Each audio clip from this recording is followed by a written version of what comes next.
Welcome to V3 news లక్ష్యం సమాజహితం నేను మీ వరలక్ష్మి ముందుగా హెడ్లైన్స్ చూద్దాం బల్కంపేట ఎల్లమ్మ అమ్మవారి కళ్యాణానికి ఏర్పాట్లు పూర్తి ఏర్పాట్లను పరిశీలించిన మంత్రి తలసాని శ్రీనివాస్ యాదవ్ నిజామాబాద్ జిల్లాలో డిగ్రీ విద్యార్థిని ఆత్మహత్య ఆర్మూర్లోని ఉమెన్స్ హాస్టల్లో ఘటన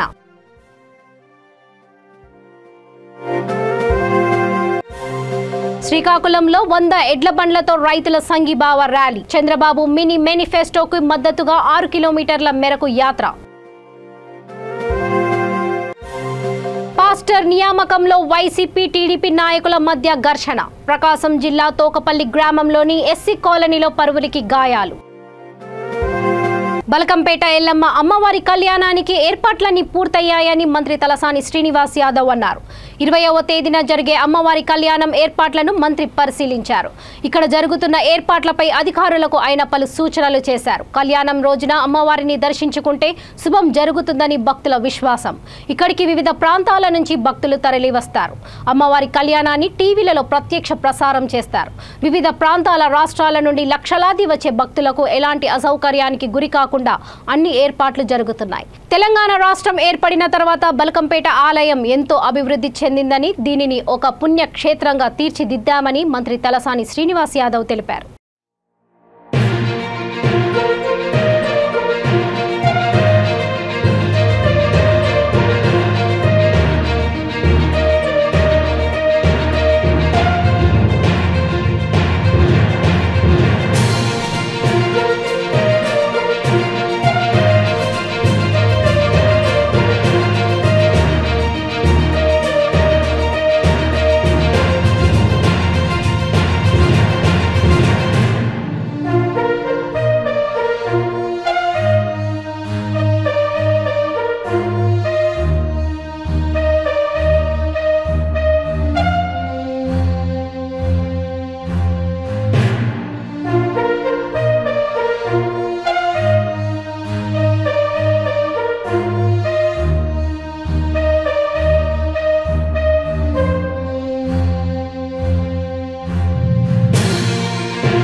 పూలు అమ్మవారి చీర ఇవన్నీ కార్యక్రమాలు మా ఇంటి నుంచి ఎవరి వచ్చినట్టే ఆ కార్యక్రమాలు కూడా ఉంటాయి. అయితే భక్తులకు ఎటువంటి ఇబ్బందులు ఎండలు బాగా చాలా విపరీతంగా ఎండలు ఉన్నాయి. మా వాలంటీర్స్ రెండోది మా పార్టీ వాళ్ళు ఉన్నారు, వేరే పార్టీల వాళ్ళు ఉన్నారు, అందరూ కూడా ఒకరు సహకారం తీసుకొని బ్రహ్మాండంగా చేసుకొని, నేను మన వాళ్ళకి అందరికీ చెప్పేది ఏంటంటే బయటికైనా వచ్చే వాళ్ళని ఫస్ట్ వాళ్ళ సేవలు మనం చేస్తాం. స్థానికంగా ఉన్న వాళ్ళం మన దగ్గర అమ్మవారు ఉంటుంది కాబట్టి మనం ఎప్పుడైనా మొక్కొచ్చు అమ్మవారిని. కాబట్టి ఈ రోజు ఏంటంటే తెలంగాణ ప్రభుత్వం రాష్ట్ర వ్యాప్తంగా కూడా అన్ని దేవాలయాలు మరి బ్రహ్మాండంగా యాదాద్రి లక్ష్మీనరసింహస్వామి దేవాలయం కానీ, వేములవాడ కానివ్వండి, భద్రాద్రి కానివ్వండి, మరి అదేవిధంగా ఇక్కడ ఏ టెంపుల్ సరస్వతి టెంపుల్ కానివ్వండి, బాసరకు వెళ్తే ఇట్లా చాలా దేవాలయాలు చాలా అద్భుతంగా జరుగుతున్నటువంటి. రెండోది ఇక్కడ బల్కంపేట ఎల్లమ్మ అమ్మవారు 2014 తెలంగాణ రాకముందు 4 కోట్ల ఆదాయం ఉంది. ఈరోజు 22 కోట్ల ఆదాయం. అమ్మవారి భక్తులు దాతలు మరి దాతలకు కూడా నేను అభినందనలు తెలియజేస్తూ ఉన్నాను. రెండోది ఈ షెడ్ల విషయంలో కానీ ఆ లైటింగ్ కూడా పైన బోర్డులు కూడా ఏర్పాటు చేసినాం. అవన్నీ మా సొంత డబ్బులతో చేసినటువంటి కార్యక్రమాలు. కాబట్టి ఏదైనా కానీ అమ్మవారి భక్తులు చాలామంది ఉన్నారు, తాతలు చాలామంది ఉన్నారు, మా ఆడపడుచులు ఉన్నారు, పారాయణం చేసే వాళ్ళు ఉన్నారు, ఇక్కడ దేవాలయంలో పురోహితులు ఉన్నారు, దీంట్లో పనిచేసే స్టాఫ్ ఉన్నారు, అందరి సహకారం తీసుకున్నారు.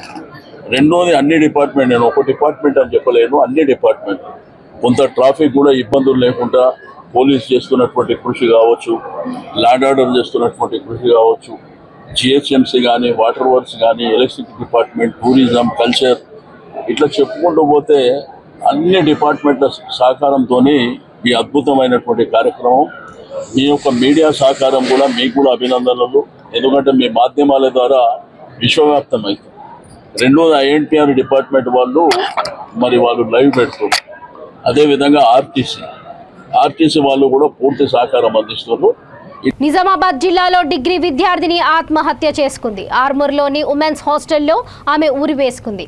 మెండోరాకు చెందిన రక్షిత స్థానిక ప్రైవేట్ కాలేజ్లో డిగ్రీ 3వ సంవత్సరం చదువుతుంది. ఆత్మహత్యకు గల కారణాలు తెలియరాలేదు. మృతదేహాన్ని పోస్ట్ మార్టం నిమిత్తం ఆర్మూర్ ప్రభుత్వ ఆసుపత్రికి తరలించారు.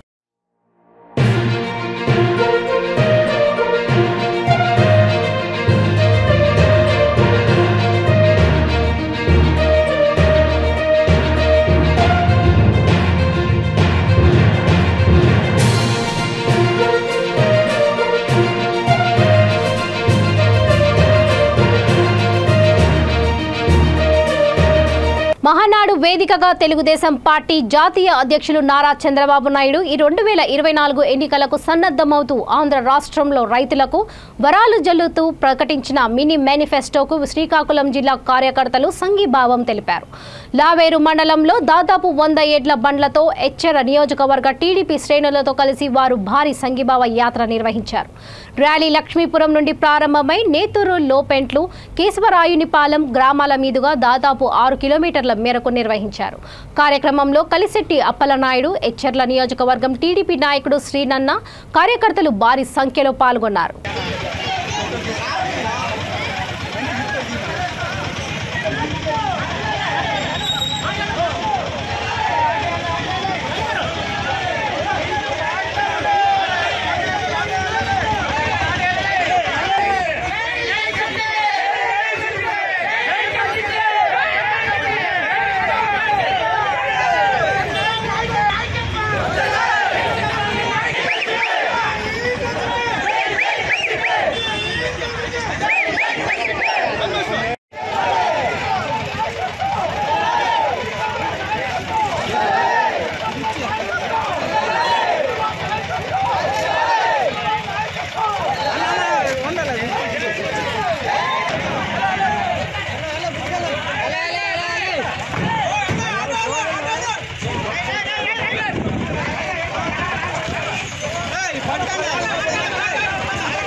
ప్రకాశం జిల్లా పెద్దారవీడు మండలం తోకపల్లి గ్రామంలో ఎస్సీ కాలనీలో చర్చి పాస్టర్ను నియమించే విషయంలో వైసీపీ టీడీపీ నాయకుల మధ్య ఘర్షణ చోటు చేసుకుంది. ఘర్షణలో కార్యకర్తలు గోడలు కర్రలతో దాడి చేసుకోగా 17 మందికి గాయాలయ్యాయి. వారిలో 2 పరిస్థితి విషమంగా ఉండడంతో ఒంగోలు రిమ్స్ వైద్యశాలకు తరలించారు. మిగిలిన వారిలో 6 మందికి తలలకు తీవ్ర గాయాలు కాగా 9 మందికి స్వల్ప గాయాలయ్యాయి. క్షతగాత్రుల మార్కాపురం జిల్లా ఆసుపత్రిలో చికిత్స పొందుతున్నారు. పోలీసులు జిల్లా వైద్యశాలకు చేరుకొని కేసు నమోదు చేసి దర్యాప్తు చేస్తున్నారు.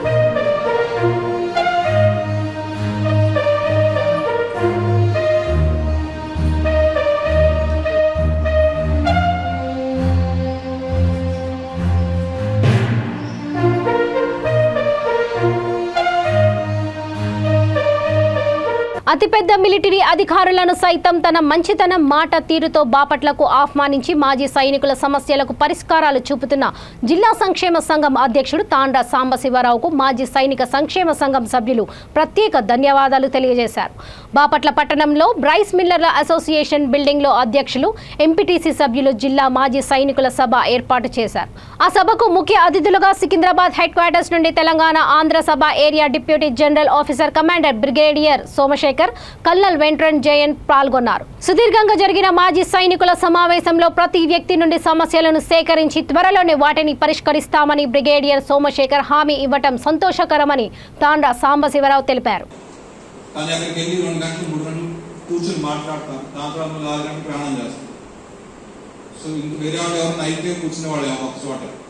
కానీ నాకు ఇష్టం అక్కడికి వెళ్ళి కలవటం, వార్తాలాపం చేయటం, మాట్లాడటం, సమస్యలు అందుకోవటం. చాలా థ్యాంక్స్. మీరు చాలా విషయాలు చెప్పారు. వీటిలో నుంచి చాలా విషయాలు చాలా ప్లేసుల్లో వస్తాయి. సో నేను ఏం చేస్తానంటే ముందు మీరు రేజ్ చేసిన విషయాలకి సమాధానం ఇస్తాను. దాని తర్వాత నా విషయాలు ఏమన్నాయో అవి చెప్తాను. గాడ్స్ గురించి ఆయన చెప్పారు. ఇందాక మొన్న పార్ట్ వర్డ్స్ అయ్యి చెక్ చేసి మీకు 1 నెల రోజులు టైం ఇవ్వండి. మా ప్రాబ్లం ఏం లేదు. ఈసీహెచ్ఎస్ పాలసీస్ తెలుగులో యాక్చువల్లీ కిందటి సంవత్సరం నేను వచ్చిన తర్వాత ఈ పాలసీ కంపెనీ ఏదైనా ఈ పాలిటెక్నిక్ వెళ్తుంటే తెలుగులో మార్పిచ్చారు చాలా వరకు. ఎందుకంటే అక్కడ కూడా నా వాళ్ళు తెలుగు వాళ్ళు కావాలని మార్పిస్తాను. చాలా వరకు మేము తెలుగులో మార్పిచ్చే మొదలు కూడా పెట్టిస్తున్నాం. మధ్యలో ఉండిపోయినాయి అంటే ఇంపార్టెంట్ పాలసీస్ అవి చూసుకుంటే ఎవరో పాయింట్ ఇచ్చారు. ఈ తెలుగులో కూడా ఉండాలి. అవి చేస్తున్నాం. నేను వచ్చిన దగ్గర నుంచి చేస్తున్నాను. ఫార్మ్స్ కూడా తెలుగులో పెడుతున్నాను నేను. ఈజీ యూనియన్ ఏర్పడి టెక్నాలజీని అందిపుచ్చుకున్నటువంటి మాజీ సైనికులే చాలా సమస్యలు పరిష్కరించుకుంటున్నారు సార్. మ్యాక్సిమం మేమే వర్క్ చేసి కేవలం చిన్న సంతకం కోసం జేఎస్బీకి అక్కడ పంపించడం జరుగుతుంది. ఇంకొకటి సార్, జిల్లాలో ఏర్పడి సివిలియన్స్ కి అన్ని బెటర్ సార్. ప్రతి డిపార్ట్మెంట్ ఇక్కడికి వచ్చేసింది. బాపట్ల, గుంటూరు ఎలా చెప్పండి. మాజీ సైనికులు మాత్రం జేఎస్బీ ఏర్పడలేదు సార్. ప్రతి చిన్న పనికి కూడా మాజీ సైనికుడు గుంటూరు వెళ్ళాల్సి వస్తుంది. బాపట్లలో కూడా జేఎస్బీ ఏర్పాటు చేసే విధంగా కొంచెం మీరు హైయర్ ఆఫీస్ ని సంప్రదించి కొంచెం ఏర్పాటు చేపిస్తే బాగుంటుంది కోరిక సార్. ఇప్పుడు సార్ కళ్ళం పెట్టండి సార్, మాట్లాడతారు. సెకండ్ వైపు చేసుకున్నారన్నమాట. నా డెత్ సర్టిఫికేట్ కానీ ఆధార్ కార్డు అన్ని డాక్యుమెంట్స్ వేరే భర్తకి లీక్ అయి ఉన్నాయి. అయితే మీకు హార్ట్ సర్జరీ చేయడం వల్ల, అనారోగ్యం వల్ల, ఈ సమయానికి స్పందించలేకపోవడం వల్ల ఆమె పెన్షన్ అప్లికేషన్ పెట్టుకోవడానికి ఆమె సందర్భం రాలేదు.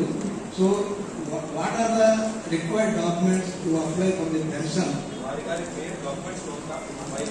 ఆ డాక్యుమెంట్స్ పాస్పోర్ట్ అయ్యి ఎన్ఈఆర్ గ్రూప్లో పాస్పోర్ట్ అయ్యి ఉంది.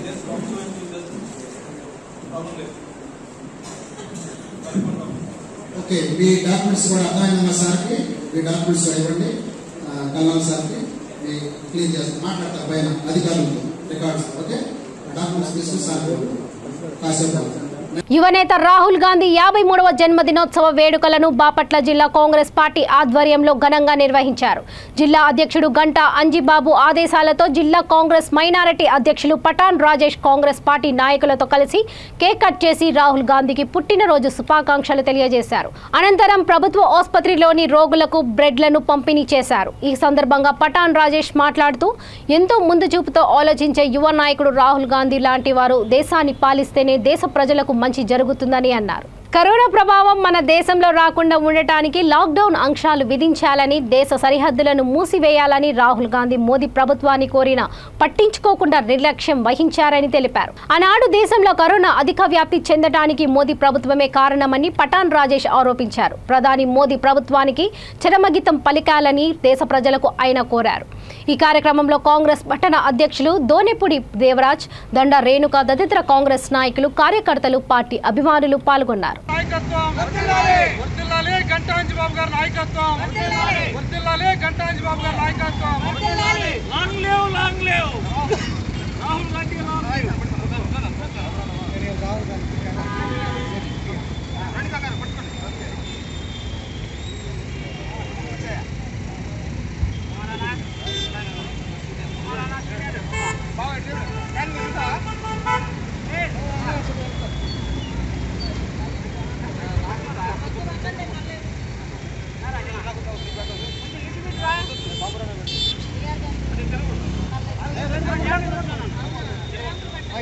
ఈ రోజున జోడో యాత్ర ప్రభావం ఉంది. రాహుల్ గాంధీ గారు ఒక ముందు చూపి దూరదృష్టి గల నాయకుడు అని చెప్పి మరి ఆ రోజున కరోనా భారత్లో ప్రవేశించక ముందే ఆయన సరిహద్దుల్ని మూసేయండి, మరి లాక్డౌన్ని ప్రారంభించండి అని చెప్పి ఆయన సలహా ఇస్తే ఆ సలహాని పట్టించుకోకుండా అలర్ట్ ట్రంప్ కార్యక్రమం పెట్టి భారతదేశంలో కరోనాను విపరీతంగా వ్యాప్తింపజేసి మరి అర్ధరాత్రులు చప్పట్లు కొట్టండి, పళ్ళాలు మోగించండి, లైట్లకు వెలిగించండి అంటూ రకరకాల విచిత్రమైన మాటలు చెప్పారే తప్ప ఈరోజు ఆ రోజున రాహుల్ గాంధీ గారి యొక్క దూరదృష్టితో కలిగిన ఆలోచనలతో ఆ రోజున సరిహద్దులు మూసి ఉంటే కరోనా ప్రభావం భారత్లో అంత ఉండేది కాదు. ఇప్పటికైనా కూడా ప్రజలు ఆలోచించి రాహుల్ గాంధీ లాంటి దూరదృష్టి కలిగిన యువ నాయకుడిని ఎన్నుకోవాల్సిన అవసరం ఎంతో ఉంది. కాబట్టి ప్రజలు కూడా ఆ దిశని ఆలోచిస్తున్నారు. సుదీర్ఘకాలం ఈ భారతదేశాన్ని సంక్షేమం దిశగా నడిపించగలిగినటువంటి గొప్ప సమర్థవంత నాయకుడు రాహుల్ గాంధీ గారి 53వ పుట్టినరోజు బాపట్ల జిల్లా కాంగ్రెస్ పార్టీ నుంచి మేము ఘనంగా నిర్వహిస్తున్నాం. ఆయన ఆశయాలతో బాపట్ల జిల్లా కాంగ్రెస్ పార్టీ ముందుకెళ్తుందని ఈ సందర్భంగా తెలియజేస్తున్నాం. భద్రాచలంలో తెలంగాణ రాష్ట్ర దశాబ్ది ఉత్సవాలలో భాగంగా పలు చోట్ల బీఆర్ఎస్ నాయకులు మొక్కలు నాటారు. దేవాదాయ శాఖ కమిషనర్ ఆదేశాలతో కార్యకర్తలు హరితాహారం కార్యక్రమాన్ని ఘనంగా నిర్వహించారు. పురుషోత్తమపట్నం గోశాల నందు మొక్కలు నాటారు. ఈ కార్యక్రమంలో దేవస్థాన అర్చకులు, వేద పండితుల, ఆలయ సిబ్బంది పాల్గొన్నారు.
మహబూబాబాద్ జిల్లా కేంద్రంలోని సాలర్ తాండా సమీపంలో కోర్టు కాంప్లెక్స్ నిర్మాణకని భూ సర్వే కోసం వెళ్లిన రెవెన్యూ అధికారిపై గిరిజనుల దాడిని నిరసిస్తూ జిల్లా కలెక్టర్ కార్యాలయం ముందు అన్ని శాఖల జిల్లా అధికారులు నిరసనలు తెలిపారు. TGOs, TNGOs, PRTU, TRE, SSA, 4th class VRA association యూనియన్లను నల్ల బ్యాడ్జీలు ధరించి నినాదాలు చేశారు.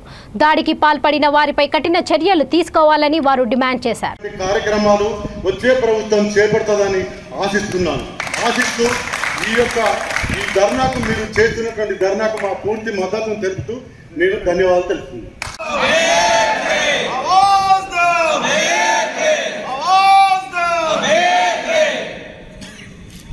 ఉద్యోగులపై గుండా చేతులు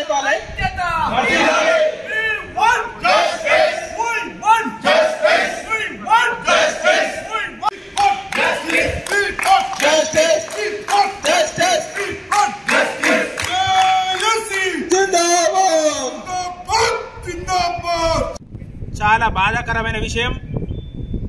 మేమందరము కలిసి ఏకతాటిగా ఉన్నామన్న సంగతి ఈరోజు మా అన్నలు ఏ సంఘ నాయకులైతే మేము చెప్పిన వెంటనే పెద్ద ఎత్తున మనమందరం కూడా ఒకటే అన్న నినాదంతో ఈరోజు ఇక్కడ పెద్ద ఎత్తున నిరసన తెలపడానికి విచ్చేసినాం.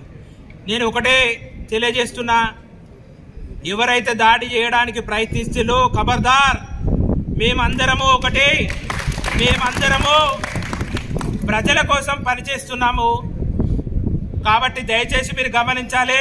వ్యక్తిగతంగా తీసుకొని మాపై భౌతిక దాడులు చేస్తే మీకు శిక్షలు తప్పవు. ఈ శిక్ష ఎటువంటి శిక్ష అనేది మీకు అందరికీ తెలుస్తుంది. రేపటి రోజున వీరికి ఎంత పెద్ద శిక్ష వేశారో కూడా రేపు మీకు తెలుస్తుందని చెప్పేసి ఈ సభాముఖంగా మీకు తెలియజేయడం జరుగుతుంది. ఈరోజు ఇక్కడ విచ్చేసిన ప్రతి ఒక్క సంఘ నాయకులకు, వాళ్ళ కార్యవర్గ సంఘానికి రెవెన్యూ సర్వీస్ తరఫున ధన్యవాదాలు తెలుపుతూ, అన్న మీరు ఇచ్చిన మద్దతు మాకు కొండంత ధైర్యం అని తెలుపుతూ, ఈరోజు ప్రెస్ మీడియా మిత్రులకు కూడా మా యొక్క రెవెన్యూ సర్వీస్ అసోసియేషన్కు అండగా నిలిచి మా యొక్క నిరసనను అందరికీ తెలియపరుస్తున్నారు. రాష్ట్రమంతా తెలియపరుస్తున్నందుకు మీకు అందరికి కూడా చేతులెత్తి ధన్యవాదాలు తెలుపుతున్నారు.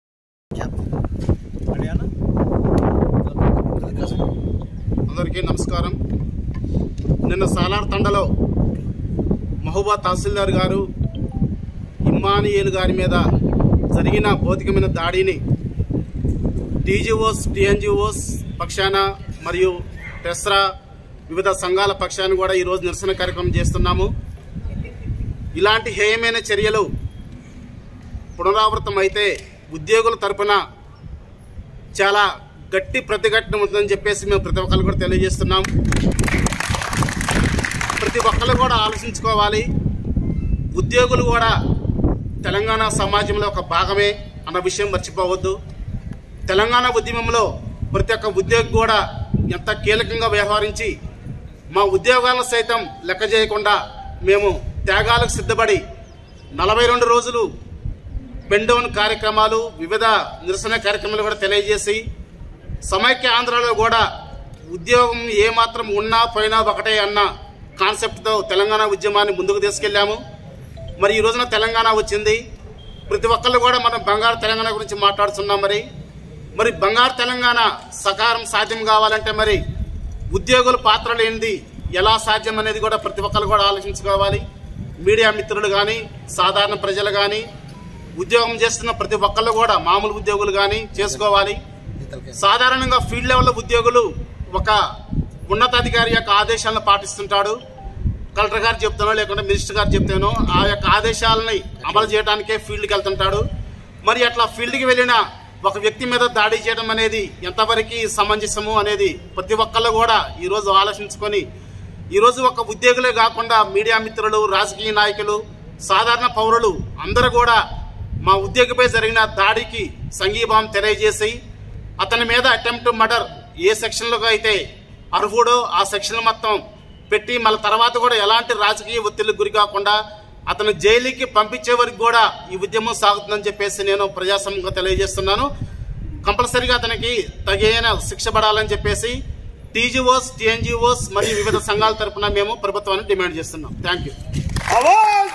ఆదిలాబాద్ ఎంపీ సోయం బాపురావు వివాదాస్పద వ్యాఖ్యలు చేశారు. మొన్న జరిగిన బీజేపీ అంతర్గత సమావేశంలో కార్యకర్తలతో మాట్లాడిన సోయం బాపురావు ఎంపీ లాట్స్ నిధులను సంబంధించి మాట్లాడడం వివాదాస్పదమవుతుంది. తను ఎంపీగా ఉండి ఇల్లు లేకపోవడంతో ఆదిలాబాద్లో ఇల్లు నిర్మాణం చేపట్టానని, దానికి అవసరమైన డబ్బు కోసం ఎంపీ లాట్స్ నిధుల్లో నుంచి కొంత వాడుకున్నానన్నారు.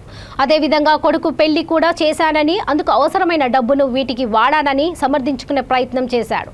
కొందరు నాయకులు తనపై ఆరోపిస్తున్నట్లుగా తాము డబ్బు వృధా చేయలేదని, అవసరం కోసమే కొంత మొత్తం వాడుకున్నానని సమర్థించుకునే ప్రయత్నం చేయడం వివాదాస్పదమవుతుంది. ఏ నాయకుడు కూడా ఇంత ఓపెన్ గా చెప్పడని, తాను మాత్రం ఏదైనా నిర్మోహమాటంగా మాట్లాడేస్తానని ఎంపీ కార్యకర్తలతో మాట్లాడిన మాటలు ఇప్పుడు జిల్లాలో హాట్ టాపిక్ గా మారాయి. చేయడం వల్ల మీకు ₹1 కూడా ఇవ్వలేకపోయినాం. రెండవసారి 2.5 కోట్లు రావడం వలన ఈ ప్రాంతంలో ఉన్న కౌన్సిలర్లు, అదేవిధంగా కొంత ఎంపీడీసీలు వాళ్ళకు అందరికీ కూడా కొంత ముఖ్యమైన ఇంకా కొన్ని విషయాలు ఉంటాయి. కాబట్టి నేను కూడా కొత్తగా ఇల్లు లేకుంటే కూడా నాకు వాల్యూ ఉండదు. కాబట్టి నేను కూడా కొంత వాడడం జరిగింది. వాస్తవం కూడా ఈ మాటను ఏ నాయకుడు కూడా ఒప్పుకోడు. కానీ నేను ఒప్పుకుంటున్నా. నాకు మ్యారేజ్ చేసే అవసరం ఉండే కూడా కాబట్టి నేను కూడా వాడినా. నేను ఒక ఎంపీగా నేను మామూలుగా వాడినా. కానీ అంతకు ముందు దద్దమ్మ ఎంపీలు ఏం చేశారంటే టోటల్ అమ్మినారు. ఇది మీరు గమనించాలని కూడా ఈ సందర్భంగా చెప్తున్నాను. ఇవాళ మన పార్టీలో వచ్చిన నాయకులు దొంగలు ఏమంటున్నారు, అనేక రకాలుగా విమర్శిస్తున్నారు. కానీ అంతకుముందు వాడు ఎంత అమ్మిండు అనేది వాడు అమ్మింది ఉంటేనే వాడు మన గురించి ప్రచారం చేస్తారు. కాబట్టి ఇలాంటి నాయకులు మీరు ఖచ్చితంగా ఆలోచించాలా. ఇవాళ భారతదేశంలో ఏ ఎంపీకి 5 కోట్లు రాలే. ఇవాళ బండి సంజయ్ కూడా రాలే, అరవింద్ కూడా రాలే మన రాష్ట్రంలో. కానీ మీకోసం నేను ఏం చేసినాను, నేను కష్టపడి తెచ్చి నిన్ననే నాకు ఢిల్లీ నుంచి మా పిఏ గారు ఏం చేశాడంటే మీ అకౌంట్ లో డబ్బులు పట్టినాయి సార్ అని చెప్తే రాత్రికి రాత్రి నేను జీవి రమణ హైదరాబాద్ ఒక పని మీద రైల్వే పని మీద పోయినప్పుడు రాగానే డిసైడ్ చేసి అందరినీ ఎట్టి పరిస్థితులు రేపటిదాకా ఇంకెందుకు రేపు పొద్దున్నే అందరినీ పిలిచి అందరికీ మనం ఇచ్చేద్దామని చెప్పడం జరిగింది. కాబట్టి ఈ విధంగా ఇప్పుడు కూడా నేను నమ్మితే మీరేమన్నా అనకపోతుంటే, కానీ ఒకసారి నేను నా స్వార్థం కోసం వాడితే మీరు కూడా ఒప్పుకుంటారు. కానీ రెండవసారి కూడా నేను నా స్వార్థం కోసం ఒప్పుకుంటే నేను కూడా మనిషిని కాదు, నాకు కూడా బాగుండదు. కాబట్టి ఖచ్చితంగా ఇవన్నీ కూడా ₹1 కూడా నేను యూజ్ చేయకుండా మీకే 5 కోట్లు ఇస్తా, మీరు ఎట్లా పంచుకుంటారో పంచుకోవడానికి కూడా ఈ సందర్భంగా నేను తెలియజేయడం జరుగుతుంది. కాబట్టి ఇంకా వాస్తవంగా నేను అనుకున్నది ఏంటంటే అందరికీ 5 లక్షలు ఇవ్వాలని అనుకున్నాం. కానీ ఇక్కడ దాదాపుగా ఎంత అవుతున్నారంటే ములుగు జిల్లా తాడ్వై పసరా మధ్య ద్విచక్ర వాహనం చెట్టును ఢీకొనడంతో తల్లి కొడుకు మృతి చెందారు. మృతులు కన్నాయిగూడెం మండలం బుట్టాయిగూడెం గ్రామానికి చెందిన కావిరి రమాదేవి స్టీవెన్ గా గుర్తించారు. వీరు కలెక్టర్ కార్యాలయంలో పని కోసం ములుగు వెళ్తుండగా ప్రమాదవశాత్తు మృతి చెందారు.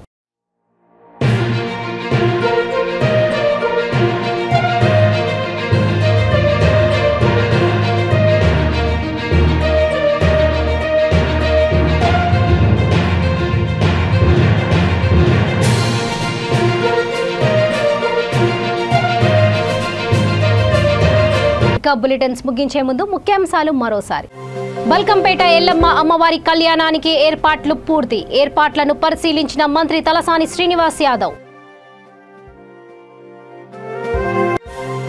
నిజామాబాద్ జిల్లాలో డిగ్రీ విద్యార్థిని ఆత్మహత్య. ఆర్మూర్లోని ఉమెన్స్ హాస్టల్లో ఘటన.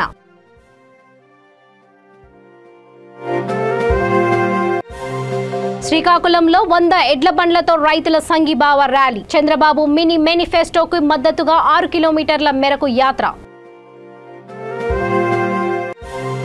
పాస్టర్ నియామకంలో వైసీపీ టీడీపీ నాయకుల మధ్య ఘర్షణ. ప్రకాశం జిల్లా తోకపల్లి గ్రామంలోని ఎస్సీ కాలనీలో పరువురికి గాయాలు. చూస్తూనే ఉండండి V3 న్యూస్, లక్ష్యం సమాజహితం. నమస్తే.